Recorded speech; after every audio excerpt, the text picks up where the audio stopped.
Here I have TCL 20L, and today I'm going to show you how to transfer files on this device. So to do this, firstly you have to open the application File Manager, then for example pick a file which you want to transfer. For example, it could be some picture or even more than one picture. For example, let's pick 2 pictures, then tap here.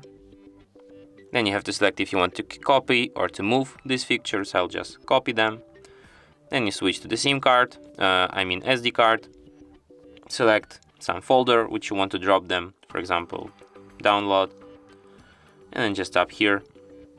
And the files will be on the SD card here. And as you can see now I have them in this folder on my SD card. And that's it. Thanks for watching. If you find this tutorial useful, don't forget to hit that like button and subscribe to our channel.